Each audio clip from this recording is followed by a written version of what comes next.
সজনে ফুল সবজি কিনা জানি না, তবে আমার ভীষণ ফেভারিট। শুনেছি বসন্তকালে সজনে ফুল খুবই উপকারী, তাই সজনে ফুলের একটা সহজ রেসিপি নিয়ে চলে এসেছি।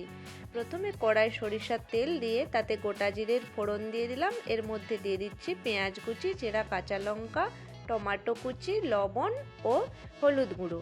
সব কিছু দিয়ে বেশ ভালো মতো ভাজা করে নিয়ে এর মধ্যে দিয়ে দিচ্ছি সজনে ফুল।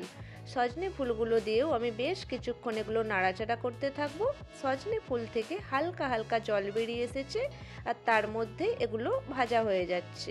এরপর সামান্য চিনি এর মধ্যে ছড়িয়ে দিলাম যাতে এর স্বাদ দ্বিগুণ বেড়ে যায়।